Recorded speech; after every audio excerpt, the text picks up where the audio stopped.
इनसे मिलिए।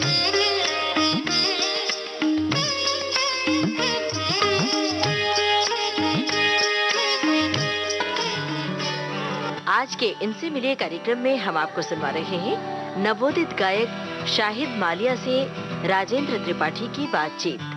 आइए सुनते हैं इस बातचीत का पहला भाग।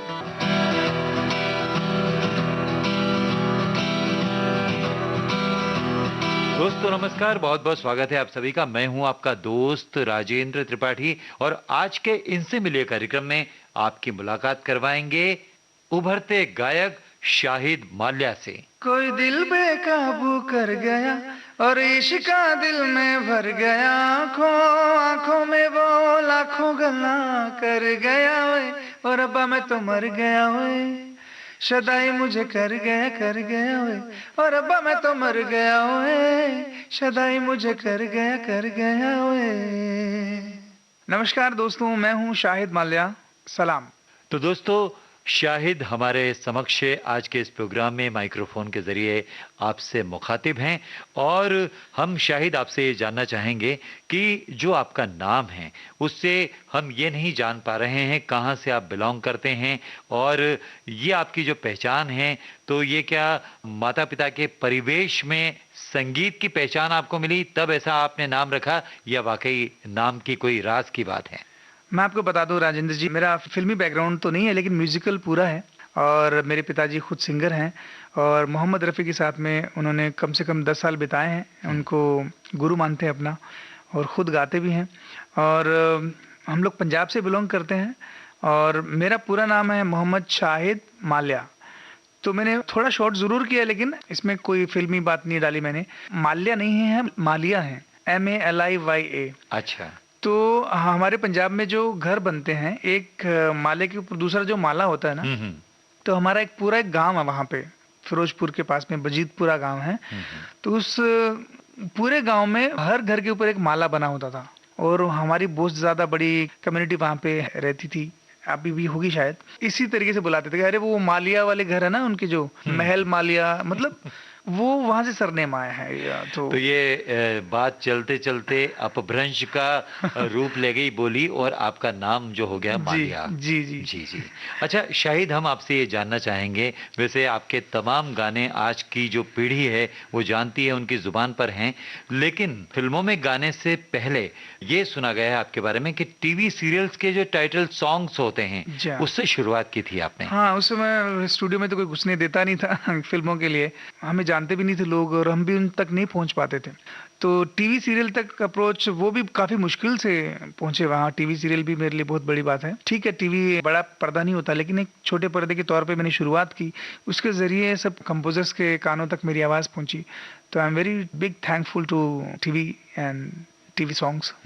छोटा पर्दा लेकिन बड़े काम का, जो आपको बड़ी जगह तक ले आया। जी हाँ। और शुरुआत में हमने जो आपका एक बैकग्राउंड चेक किया था, अन्य जगहों से जो मालूमात हासिल की, उसमें गुरबानी से फिल्मों में शुरुआत की थी आपने। और वो फिल्म थी धर्मेंद्र साहब की जो पारिवारिक फिल्म थी, यमला पगला दीवाना। जी हाँ, जी आई एम वेरी लकी उस फिल्म का एक पार्ट बना, और मेरी शुरुआत एक गुरबानी से हुई। और गुरबानी से आपको मैं छोटा सा एक बता दूं कि मेरे डैड और हम जब यहाँ बॉम्बे से गए थे किसी की शादी में, तो उनका एक्सीडेंट हो गया था, तो वापस बॉम्बे आ नहीं पाए थे हम लोग, और 15 साल पंजाब में, राजस्थान में रहे हम लोग, और सिर्फ गुरबानी की वजह से हम लोग सरवाइव कर रहे थे। अच्छा अच्छा। पापा गुरबानी गाते थे, मैं उनके साथ तबला बजाता था। आई एम वेरी हैप्पी कि संजय चौधरी जो इस फिल्म के कंपोजर हैं, बैकग्राउंड स्कोर किया जिन्होंने, उन्होंने मुझे आलाप के लिए बुलाया था, लेकिन बोला कि कुछ गुरबानी के कुछ बोल हो जाए। तो मैं तो ऑलरेडी, मेरे पास काफ़ी स्टफ था गुरबानी का, तो मैंने सिचुएशन के हिसाब से वो लाइन गाई, और शुरुआत एक अच्छी पवित्र चीज से हुई, तो मैं आपको सुनाना चाहूंगा। सतनाम श्री वाहेगुरु, सतनाम श्री वाहेगुरु, दंडोत वंदने अनक बार, सर्व कला समरथ, डोलन तेरा खो प्रभु, नानक दे कर हथ, सतनाम श्री वाहेगुरु। भाई गुरबानी जो है मन को, आत्मा को शुद्ध करती हुई जुबान तक आती है, और जब ये रोम रोम में समा जाती है तो हमारे मुख से निकली हुई चीज लोगों के कानों के जरिए जब दिल में उतरती है तो उसका प्रभाव बिल्कुल बलशाली हो जाता है। इस बात को आपको कई लोगों ने बताया भी होगा। बिल्कुल, बहुत अच्छी बात है। लेकिन चूंकि पार्श्व गायन का सवाल था और टीवी के टाइटल सॉन्ग का एक एक्सपीरियंस आपके साथ चल रहा था, तो पहला जो फिल्मी गाना था जो आपने शुरुआत में ही उसकी कुछ लाइनें गाई थी, तो उसका मामला कैसे जमा, उसकी कहानी बताइए। कहानी वैसे तो सब इंडस्ट्री में जानते हैं, लेकिन मैं अपने श्रोताओं को भी बताना चाहूंगा। कुमार करके एक लिरिसिस्ट है हमारी इंडस्ट्री के, बहुत बड़ा नाम है उनका, बहुत ही मकबूल गीतकार हैं आज। हाँ, तो चुनिंदा शायरों में से हैं वो, बहुत अच्छा लिखते हैं। मतलब वो मेरे खास दोस्त हैं, हम लोग साथ में घुमा करते थे। किसी भी कंपोजर के पास जाना होता था तो वो भी अपने दौर में काफ़ी स्ट्रगल कर रहे थे, तो लेकिन मुझे हर जगह वो बोलते थे कि ये शाहिद हैं, गाते हैं। किसी कंपोजर के पास, जैसे प्रीतम के पास गए तो उन्होंने बोला कि सर ये सिंगर हैं। विशाल शेखर के पास गए तो बोले ये सिंगर हैं। तो उन्होंने मुझे काफ़ी जगह इंट्रोड्यूस करवाया और फिर लोगों ने भी थोड़ा सा सीरियसली लेना शुरू किया। तो प्रीतम दा ने एक दिन मुझे बोला कि शायद एक गाना ट्राई करिए, तो मैंने गाया एक गाना। मुझे नहीं पता था किसके लिए गवा रहे हैं, मुझे कौन सी फिल्म है क्या नहीं है। तो मैंने एक नहीं सारे गाने गाए उस फिल्म के, और बाद में जब गाना फाइनल हुआ तो 2 गाने मेरे फाइनल हुए इस फिल्म में। फिर मुझे पता चला कि ये फिल्म थी मौसम, जो पंकज कपूर जी ने खुद डायरेक्ट की है, और शाहिद कपूर उसमें और सोनम कपूर उसमें मुख्य भूमिका निभा रहे हैं। तो मैं बहुत खुश हुआ और प्रीतम सर बहुत ज़्यादा खुश थे, क्योंकि वो मेरी वॉइस को बहुत ज़्यादा पसंद करने लग रहे थे। और मैं उनकी खुशी आज भी मुझे याद है जब पंकज जी से बोले थे कि ये शाहिद है, इसने ये गाना गाया है। मतलब सबको मैं थैंक यू बोलना चाहूँगा उस फिल्म में जितने भी लोगों ने मेरा साथ दिया एक शुरुआत अच्छी करने के लिए।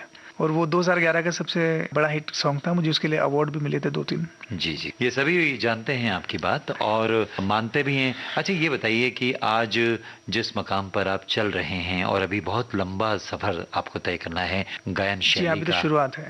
तो ये जो बढ़ते कदम हैं शुरुआती, इसमें आप अपने आप को फिलहाल आज के जो सिंगर हैं उनमें कहाँ पाते हैं?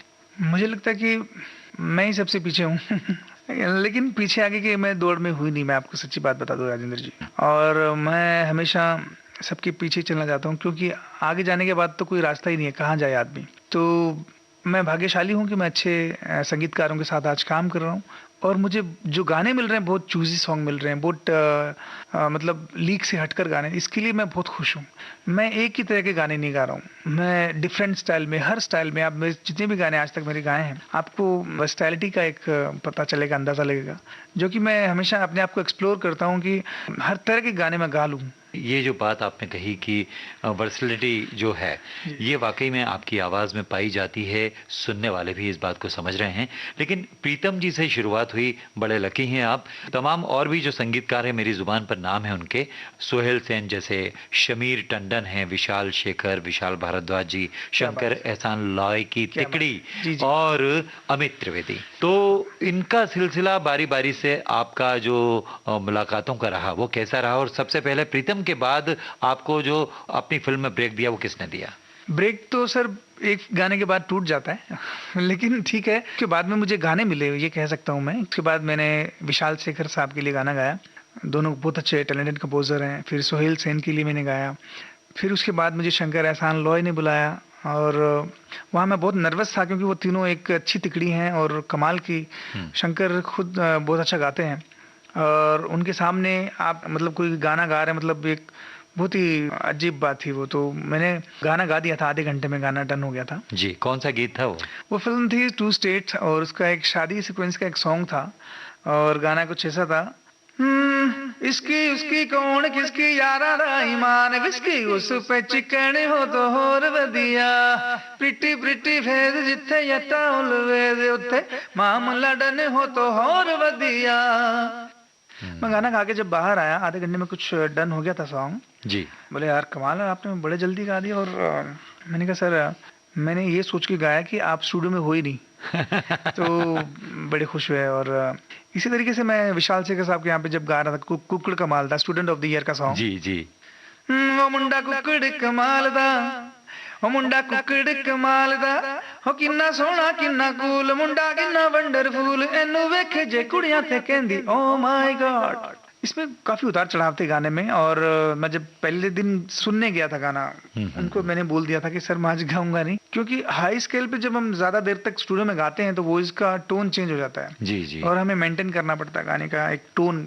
ऐसा नहीं लगा कि 3 सिंगर गा रहे हैं, बिल्कुल। ज्यादा गाने से आवाज का एक बदल जाता है थोड़ा सा स्वभाव। तो उन्होंने मेरा साथ दिया कि हाँ ठीक है, आप कब डब करना चाहेंगे। मैं सर कल ही करते हैं। तो मैंने 8-10 बार गाना उस दिन सुना बैठ के, दूसरे दिन में सीधा गया और वो भी आधे घंटे में डब हो गया फाइनल। हाँ, बहुत ही बेहतरीन तरीके से आपने जो गाया और वाकई प्रभावित किया विशाल शेखर की जोड़ी को, शंकर एहसान लाई की तिकड़ी को। लेकिन आपने शुरुआत में ही बताया था कि परिवेश जो आपका रहा है वो संगीत में रहा है, और आपके पिताजी ने 10 साल का जो वक्त है रफ़ी साहब के साथ भी बिताया, लीजेंड आर्टिस्ट, और कहा नहीं जाए उनके बारे में अल्फाज ही नहीं है। बिल्कुल। तो आप क्या पाते हैं कि परिवेश में ऐसी कौन सी बात मिली जो आपकी आवाज की रेंज को इतना उतार चढ़ाव दे गई है? मेरे पापा के साथ के अलावा जिनका साथ मेरे साथ रहा वो है रेडियो। मैं भोर सुहानी कार्यक्रम सुनता था, और हम लोग जब अपने शहर में रहते थे गांव में, तो 4 बजे सुबह शायद वो कार्यक्रम आता था, 4 बजे 4:30 बजे कुछ ऐसा आता था वो प्रोग्राम। उसमें लता जी, रफ़ी साहब, पुराने जितने भी तलत जी हैं, मन्नाडे साहब, आशा जी, इनके गाने सुन सुन के मैं बड़ा हुआ हूँ। तो मेरे पापा के अलावा मेरे दूसरे बड़े गुरु हैं रेडियो, और मुझे पूरा यकीन है कि वो आकाशवाणी ऑल इंडिया रेडियो ही था, जिसपे मैं अर्ली मॉर्निंग सारे पुराने सॉन्ग्स आते थे, और सर्दियों के दिनों में तो मैं बिस्तर में सोते सोते सारे गाने सुनते रहता था। जी जी जी। और आलम ये भी था कि मैं अपने ननिहाल में जब जाता था छुट्टियों में, गर्मियों में, तो हम लोग ऐसे रेडियो लेके खेत में घुमा करते थे, ट्रांजिस्टर। हाँ, ट्रांजिस्टर लेके। तो जब भी कोई अच्छा मेरा फेवरेट सॉन्ग आता था तो पेन नहीं मिलता था मुझे, तो मैं कोई लकड़ी उठा के ना जमीन पे वो गाना लिखता था ऐसे, ओहो, और फास्ट लिखता था, और इतने में गाना खत्म हो जाता था। तो मैं एक ही अंतरा लिख पाता था उसका मैक्सिमम। अब मैं फिर से वेट करता था कि अब कब ये दूसरी बार गाना आएगा, ताकि दूसरा अंतरा लिख पाऊं। और फिर कंप्लीट होता था तो मैं पूरे फैमिली को घूम घूम के वो गाना सुनाता था कि मुझे लिरिक्स के साथ याद आएगा, क्योंकि उस वक्त इतना जरिया नहीं था कि लिरिक्स कहाँ से आए, बुक्स नहीं थी, कोई गाइड नहीं था। अच्छा, शिक्षा आपकी कहाँ तक हुई है? जी, मैंने BA किया है आर्ट्स में, राजस्थान श्रीगंगानगर से, गवर्नमेंट कॉलेज से।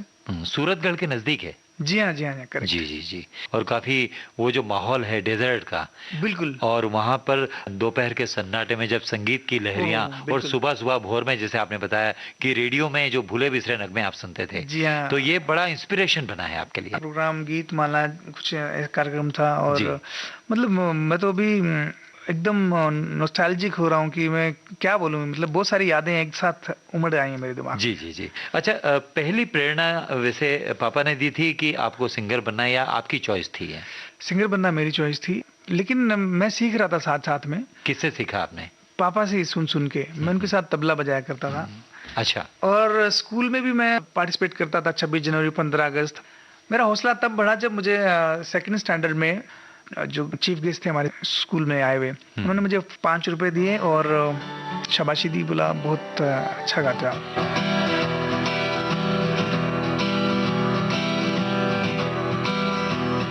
इनसे मिलिए कार्यक्रम में अभी आप सुन रहे थे नवोदित शाहिद मालिया से राजेंद्र त्रिपाठी की बातचीत का पहला भाग। इस कार्यक्रम में तकनीकी सहयोगी थे प्रदीप शिंदे। इस कार्यक्रम के प्रस्तुतकर्ता सुभाष चंद्र सिंह।